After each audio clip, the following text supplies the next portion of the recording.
ஆனால் வாழுகிற பூமியை காப்பாற்ற இந்த நாட்டில் ஒரு கட்சி கூட இல்லை. ஒரே ஒரு கட்சி தான் இருக்கிறது. அது நாம் தமிழர் கட்சி மட்டும்தான். நாம் தமிழர் கட்சியை வெல்ல வைக்கணும். அது தமிழரின் தார்மீக கடமை.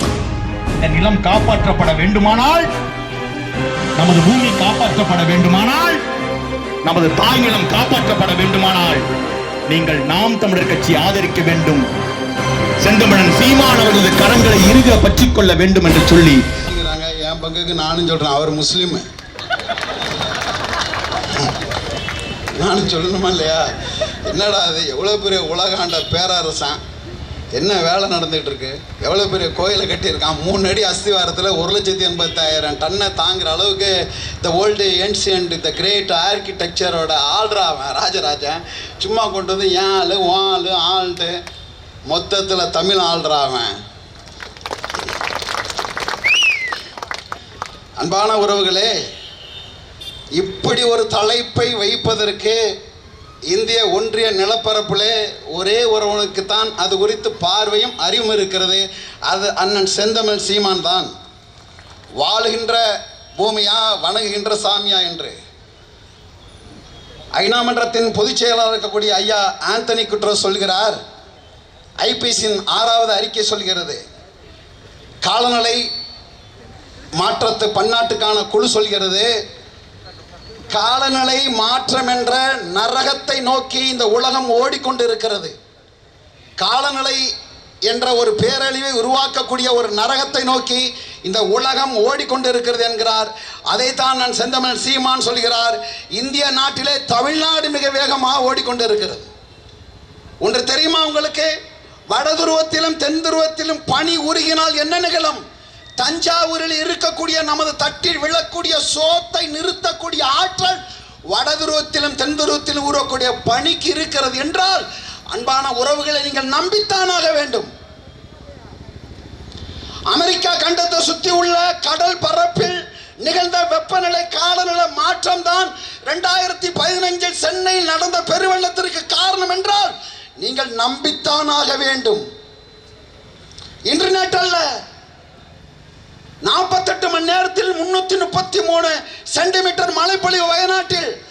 பூமி தோன்றின காலத்தில் அது பெய்து கொண்டுதான் இருக்கிறது. அந்த மழையை, பெருமழையை தாங்கும் ஆற்றலை அந்த மழை இழந்து விட்டது. காரணம் என்ன? 300 அடிக்கு மேல இருந்து வளர்ந்து இந்த மரத்தை ஆள அதிகம் 3 ஒரு பங்கு நிலத்துல வேற விடாது. 300 அடி என்றால் குறைந்த 100 அடிக்கு வேறு போகும். 300 அடி உயரமான நேட்டிவ் வெஜிடேஷன் இந்த நாட்டின் பூர்வக்குடி மரங்களை அழித்து 3 அடி உயரமுள்ள குட்ட மரங்களை, தேயில மரங்களை நீ நட்டாய். அதன் விளைவாக இயற்கை அந்த பேரழிவு. இது எல்லாமே மேன்மேட் மிஸ்டேக்ங்கிற ஐபிசிசியோட 6ஆம் அறிக்கை அப்படித்தான் சொல்கிறது. மிக கொடூரமான சூழல் நோக்கி நகர்ந்து கொண்டு இருக்கிறது. நாம் எல்லாரும் எப்படி ஆப்பிரிக்காவை பாதுகாப்பதற்காக ஒரு சூழலில் போராளி அங்காரி மாத்தாய் சொல்கிறாளோ அப்படி நிற்க வேண்டும். அதைத்தான் எங்கள் பெரிய தகப்பன் நம்மாழ்வாரும் சொன்னார். இயற்கை பாதுகாப்பு, பூமி பாதுகாப்பு என்பது ஒவ்வொரு மனிதனுக்குமான கடமை, சூழலியல். அதனால தான் அதை எக்காலஜி, என்வைரன்மெண்ட் எஜுகேஷனுங்கிறான். அந்த சூழலியலுக்கு சிக்கல் நடந்து கொண்டு இருக்கிறது. இதுவரைக்கும் காலநிலை பருவநிலை மாற்றத்திற்கான தமிழ்நாடு அரசு எடுத்த நடவடிக்கை என்ன? இந்திய ஒன்றிய அரசு எடுத்த நடவடிக்கை என்ன? வனப்பகுதி முழுதும் வேட்டையாடப்படுகிறது, மேய்ச்சல் நிலங்கள் குறுக்கப்படுகிறது, ஆறுகள் மடைமாற்றம் செய்கிறது, காடுகள் அழிக்கப்படுகிறது, நீர்நிலைகள் கட்டப்படுகிறது. இது அத்தனைக்கான பேரழிவு. அதுவும் கூடுதலாக நீங்க கன்னியாகுமரியில் பார்த்தீங்கன்னா கிட்டத்தட்ட 80 லட்சம் டன் அப்படின்னு அவன் சொல்றான். 2-3 லட்சம் டன்னுக்கு மேலே போயிட்டு இருக்கு. சுத்தமாக கன்னியாகுமரிங்கிறது அந்த வெஸ்டர்ன் காட்ஸ் மேற்கு தொடர்ச்சியோட அடிநாதம், அதில் கை வைக்கக்கூடாது. அங்கே தான் அது ரொம்ப ஆழம் இருக்கு. இந்த மலை, அதோட சூழ்நிலை, அதில் உள்ள பல்லுயிர் பெருக்கம், அது குறித்து எந்த பார்வையமற்ற ஒரு அறிவில்லாத ஒரு முதலமைச்சர் இங்கே தேர்ந்தெடுத்ததோட விளைவு தான் இது அத்தனைக்கும் காரணம். வனத்துறை மந்திரி இருக்கிறார், principal chief conservator of forest இருக்கிறார். இந்த இயற்கை சூறையாடக்கூடிய அரசு திட்டங்களை யார் தடுப்பார்? யாருக்கு தெரியும்? இது மக்கள் விழிப்புணர்வாக இருக்க வேண்டும். நமக்கு தெரிஞ்சதெல்லாம் என்ன? சாதி மதம் சினிமா. இதை தாண்டி வேற என்ன தெரியும்? வாக்குக்கு காசை கொடுத்து வாக்கை பறிப்பதற்கான அரசு திட்டங்களை மட்டுமே செயல்படுத்தக்கூடிய ஒரு அரசை நாம் தேர்ந்தெடுத்த விளைவாகத்தான் இந்த தலைப்பு. இந்த பூமியில இந்த காவிரி டெல்டா முழுக்க உலகத்திலேயே ஆத்துக்கு காங்கிரீட் போட்ட ஒரு நாடு, ஒரு அரசு இருக்குன்னா அந்த கேவலப்பட்ட தமிழ்நாடு அரசு தான். அறிவுள்ள எவனாவது கீழ்பாக்க மருத்துவமனையில வைத்தியம் பார்க்கக்கூடிய ஒருவன் மனநோயாளியோட செய்வானா? ஆத்துல காங்கிரீட் போடுவானா? நீரும் நிலமும் புணரணும், உடலறிவு கொள்ளணும். அப்பத்தான் இந்த பூமி உயிர்ப்பித்து இருக்கான். லட்சக்கணக்கான பல்லுயிர்கள் ஆற்றின் இருகரையிலும் இருக்கான். வாட்டர் சோக், கசிஞ்சு ஓடணும். பல்லாயிரக்கணக்கான நீர்நிலைகள் அதுல உருவாகும். நீர்மட்டம் உயரும். ஆயிரக்கணக்கான ஏக்கர் விவசாய நிலங்கள் பயன்பெறும். அதை அடைக்கிற பிகாஸ் ஆஃப் மணி கரப்ஷன். என்னடா எவ்வளவுடா திம்பீங்க? எவ்வளவு திம்ப? அந்த சிமெண்ட் எல்லாம் வாயில வச்சு அள்ளி பூசுறதுக்கு தாண்டா 26 தேர்தல் நாங்க சந்திச்சு வெள்ள நிக்கிறோம்.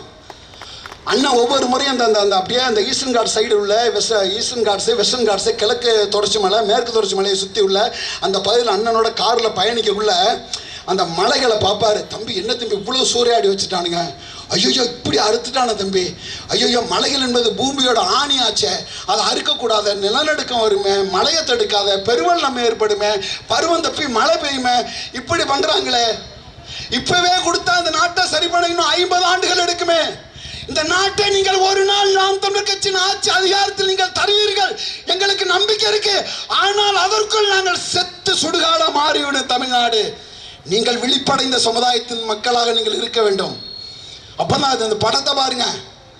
அண்ணா எஸ்பெஷலி அண்ணன் குறிப்பிட்டு சொன்னாங்க, அந்த LED ஸ்கிரீன் வை தம்பி, அதோட எல்லா பாதிப்பு படங்களையும் வை தம்பி. பார்க்கக்கூடிய ஆயிரக்கணக்கான மக்கள் இதோட ஒரு ஒரு ஒரு மாலை நேர வகுப்பு பாடமாக இது இருந்து விட்டு போகட்டும். இதுதான் அரசியல். நாங்கள் பேசுவதுதான் அரசியல். வாழ்க ஒளிய போடுவதல்ல அரசியல். கடவுளை காப்பதற்கல்ல அரசியல். வணங்குகிற சாமியை காவந்து பண்ணணுமா, நீ வாழுகின்ற பூமியை பாதுகாக்கணுமா என்று நீயே முடிவெடுத்துக்கொள். அதற்கு தான் இந்த தலைப்பு. நாம் ஒருவருக்குமான கடமை, நாம் பிள்ளைகளுக்கு, குடும்பங்களுக்கு, அடுத்த தலைமுறைகளுக்கு சொத்தை சேர்த்து வைக்கிற, பொருளாதார சொத்தை சேர்த்து வைக்கிற, ஆனால் அவர்களுக்கு நீரும் நிலமும் காற்றும் மாசு அடையாமல் நஞ்சு அடையாமல் அதை பாதுகாத்து கொடுக்க வேண்டியது அடுத்த தலைமுறை பிள்ளைகளின் பொறுப்பு என்று கூறி, நீங்களும் தமிழர் நானும் தமிழர், 26இல் நாம் தமிழர் ஆட்சி அதிகாரத்தை அமைப்போம் என்று கூறி விடைபெறுகிறேன். நன்றி, வணக்கம். நான் தமிழர்.